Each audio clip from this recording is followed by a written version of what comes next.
بریم که با هم آموزش یک کیک هویج خوشمزه رو ببینیم.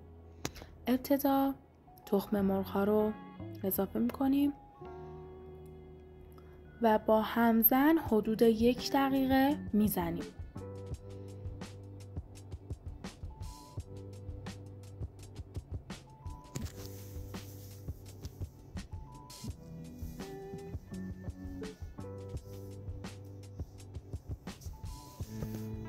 حالا موقع اضافه کردن شکر به همراه وانیله.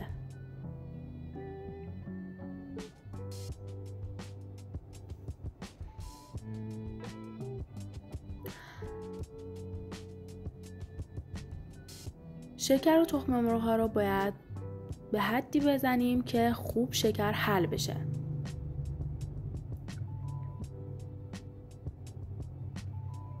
شما دوست دارید من چه نوع کلیپ هایی رو داخل کانالم بذارم؟ لطفاً برام کامنت کنید. هم میزنیم حدود 3-4 دقیقه هم میزنیم که به یه غلظت کافی برسه.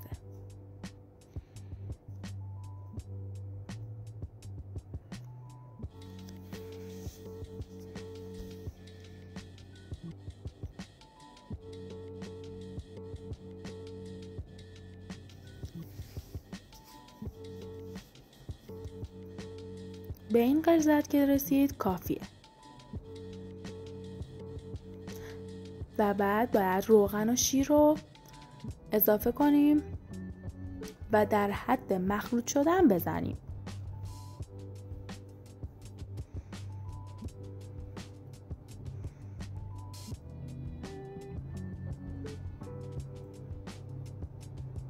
حالا باید 1 لیوان هویج رنده شده رو اضافه کنیم. من 2 تا هویج بزرگ رو رنده کردم، شد 1 لیوان. حالا شما نمیدونم چجوری باید هویج انتخاب کنید که بشه 1 لیوان.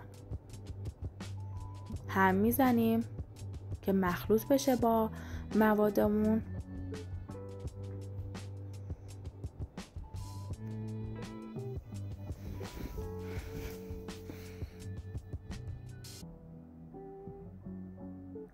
حالا موقع اضافه کردن آرد هستش. یادتون باشه که اول باید آرد رو الک کنید و بعد اندازه‌گیری کنید. این یکی از نکات مهم کیک هویج هستش.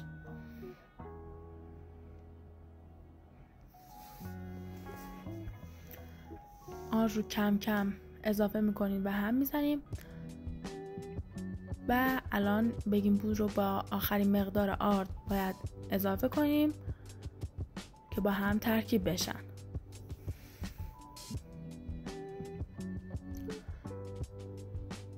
شما هم اگه دارچین دوست دارید میتونید بهش اضافه کنید.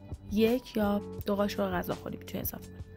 ولی من چون دوست نداشتم فقط گذاشتم واسه تزیینش. حالا موقع اضافه کردن گردو هستش. بعد از ترکیب شدن آرد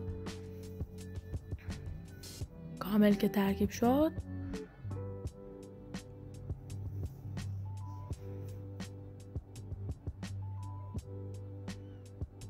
حالا قالبمون رو انتخاب میکنیم. قالب 20 یا 25 سانتی کافیه. مال من 25 سانتیه. ولی اگر میخوای حجم پف کیکتون بیشتر باشه باید 20 سانتی بردارید. کاغذ روغنی میندازیم و مواد کیکمون رو به صورت دورانی داخل قالب میریزیم.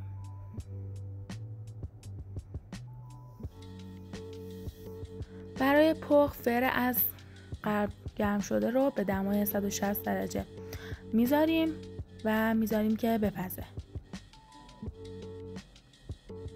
وقتی که داخل قالب ریختیم باید آن را با یه سیخ چوبی یا خلال چوبی هواگیری کرده که به صورت یکسان پف کنه. وقتی که پخت میذاریم خنک بشه و دورش رو با چاقو میبریم و بعدش میگردونیم داخل بشقاب.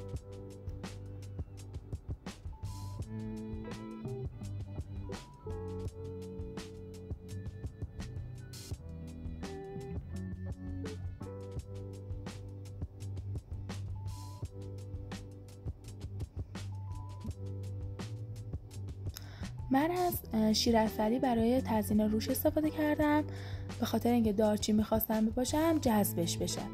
ولی شما اگه دارچین رو داخل مواد کیکتون استفاده کردین میتونین برای تزیین کیکتون از پودر قند استفاده کنید یا اصلا میتونید هم هیچی نزنید.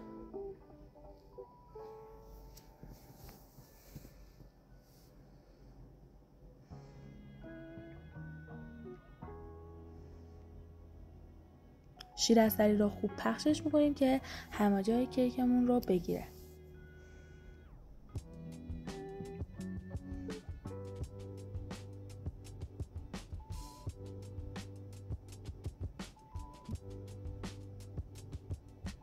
حالا دارچین رو میپاشیم.